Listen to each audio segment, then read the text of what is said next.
ایک انصاری صحابی ہے حضرت حنظلہ رضی اللہ تعالی عنہ، ایک دفعہ گھر سے نکلے، عجیب کیفیت طاری تھی، نافق حنظلہ نافق حنظلہ نافق حنظلہ نافق حنظلہ تو منافق ہو گیا، حنظلہ تو منافق ہو گیا، حنظلہ تو منافق ہو گیا، ایک خاص کیفیت کے اندر کہے جا رہے ہیں۔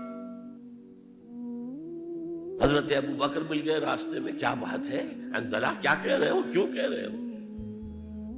کہا کہ میں محسوس کرتا ہوں جب میں حضور کی صحبت میں ہوتا ہوں تو میرے دل کی کیفیت کچھ اور ہوتی ہے، جب میں اپنے گھر بار میں آ گیا تو وہ کیفیت نہیں رہتی۔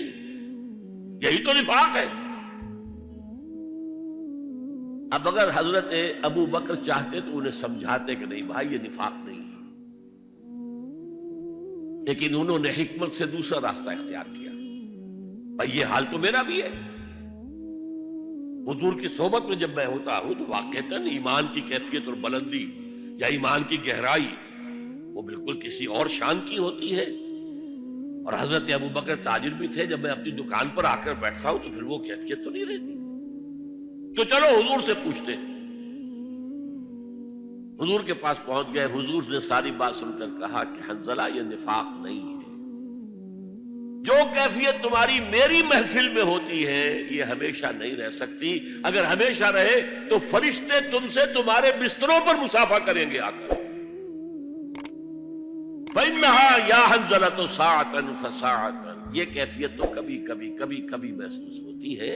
اس طرح کا ایمان، اتنا گہرا ایمان، اتنا یقین والا ایمان، جیسے کہ ایک صحابی سے صبح کو فجر کے بعد حضور نے پوچھا، آپ کا معمول تھا یہ، فجر کے بعد تشریف فرما رہتے تھے، صحابہ ہیں، کوئی سوال جواب ہو رہے ہیں، حضور یہ بھی پوچھتے تھے کسی نے کوئی خواب دیکھا ہے وہ بیان کرے۔ تو ایک صحابی سے آپ نے پوچھا کیف اصبحت، کہ آج صبح کیسی ہوئی؟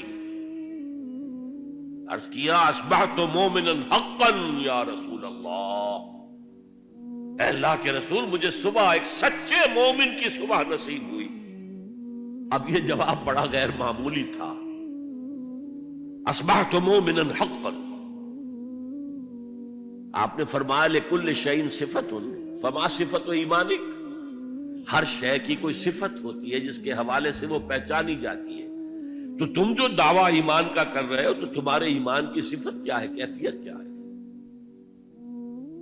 جواب دیا کانی انظر الی الجنہ وکانی انظر الی النار، میرے یقین کی کیفیت یہ ہے کہ جیسے کہ میں جہنم کو اپنی آنکھوں سے دیکھ رہا ہوں اور جنت کو اپنی آنکھوں سے دیکھ رہا ہوں۔ تو ایمان کی یہ گہرائی بھی ہوتی ہے۔